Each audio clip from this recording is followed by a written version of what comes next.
जिला हालचाल आज रही सुवर्णपुर जिला तथ्य देइछन्ति आम सुवर्णपुर संवाददाता वेणुधर प्रधान एवं उपस्थापन मु सरिता साहू। संस्कृतिर माटी सुवर्णपुर शैव और शाक्त परंपरा को नहीं कहीं केते दिनरु होई आसुथिबा समृद्ध दंडयात्रा अनुष्ठित हो जाइछि। जिलार अर्ध शताधिक शिवालयरू बाहरी रुद्रकाली दंडदल गाँ को गाँ बुली पाणी दंड धूलीदंड घाटदंड निशादंड सह राति 16 सुआंग दंडनृत्य परिवेषण करथिबा बेले विषुव संक्रांति दिन मेरु पर्व सारी शिव पार्वती गंभीरा विजय करिसंती।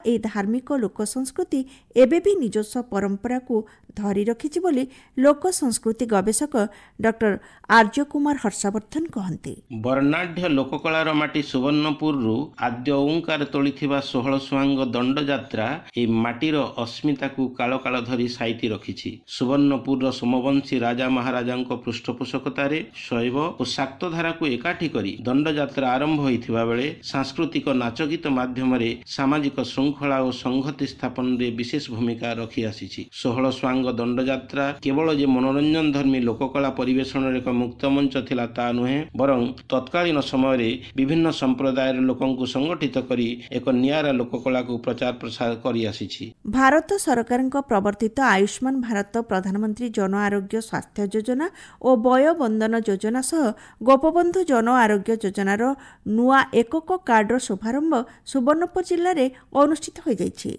जिला स्वास्थ्य विभाग सूचना मते सुस्थ ओडिशा विकसित ओडिशा लक्ष्य सुवर्णपुर जिले में 5,39,690 जन हिताधिकारी एही योजना रे सामिल होइछन्ति। केंद्र और राज्य सरकार प्रवर्तित आयुष्मान भारत प्रधानमंत्री जन आरोग्य योजना गोपबंधु जन आरोग्य योजना एवं आयुष्मान वय वंदना योजनार हिताधिकारी कार्ड बंटन प्रक्रिया चालू रही। समग्र सुवर्णपुर जिले में 5,39,690 जन हिताधिकारी एही योजना रे सामिल होबाकू रहिथिबा बेले जिल्ला रे 20टी प्राथमिक स्वास्थ्य केंद्र अंचल रे गाँ को गाँ जाई स्वास्थ्य कर्मी आशा कर्मी एवं village level entrepreneur common service centre गाँ जाई लाभार्थी को कार्ड बंटन ई-केवाईसी माध्यम रे करुछंती। एही प्रक्रिया रे 183टी जनसेवा केंद्र 642 जन आशा कर्मी समेत 200 रु ऊर्ध्व स्वास्थ्य कर्मी नियोजित अछंती। ओडिया अस्मिता और स्वाभिमान रो ओडिया पक्ष सुवर्णपुर जिले में उत्साह उद्दीपना सह पालित हो जाइछि। ओडिशा दिवस ठू आरंभ होइतिबा ओडिया पक्ष पालनर अंतिम दिवस रे ओडिया नववर्ष पालित होइतिला।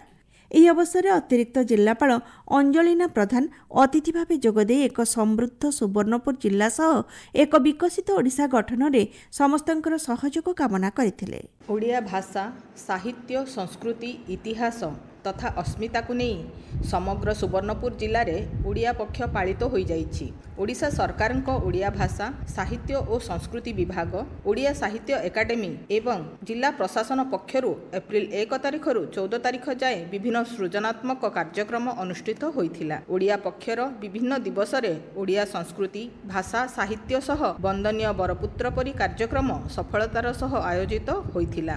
एसब कार्यक्रम रे विद्यालय महाविद्यालय छात्र छात्री विभिन्न सामाजिक एवं सांस्कृतिक अनुष्ठान सह स्वयं सहायक गोष्ठीर कर्मकर्ता और सदस्य भाग नहीं ओडिया पक्ष को सफल करिबारे सहायक होइथिले। एथर जिलार आउ किछि संवाद संक्षेपरे विद्युत उपभोक्ता गुणात्मक विद्युत सेवा जोगाण लक्ष्य सुवर्णपुर जिला तरभा ब्लॉक अंतर्गत देउळपदर ठारे ओडीएसएसपी योजनार तृतीय पर्यायर 11 केवी देउळपदर पावर सबस्टेशन ओडिशार उपमुख्यमंत्री कनकवर्धन सिंहदेव करकमल लोकार्पित हो जाइछि। सुवर्णपुर टाउन हॉल ठारे जिलास्तरीय ओडिशा दिवस और 32तम सुवर्णपुर जिला प्रतिष्ठा दिवस महासमारोह रे पालित हो जाइछि। जिला प्रशासन तरफ आयोजित कार्यक्रम रे जिलापाल अन्या दास जिला वनखंड अधिकारी मदनलाल शर्मा और ऐतिहासिक सुदाम नायक अतिथि भाव जोग देइथिले। संविधान प्रणेता तथा प्रबाद पुरुष डॉक्टर बाबा साहेब भीमराव आंबेडकर जयंती समग्र सुवर्णपुर जिले में पालित हो जाइछि। राज्य हस्ततंत्र बयन हस्तशिल्प अबकारी विभाग आयुक्त तथा जिला नोडाल सचिव गुहा पूनम तापस कुमार सुवर्णपुर जिला गस्तरे जाई जिले में कार्यकारी होइथिबा विभिन्न उन्नयन तथा लोकाभिमुखी योजनागुड़िकर सफल कार्यकारितार क्षेत्र परिदर्शन करिसंती। जिला हालचाल आज एतिके। आसंता काली जिला हालचाल शुणिबे सुंदरगढ़ जिला संपर्क।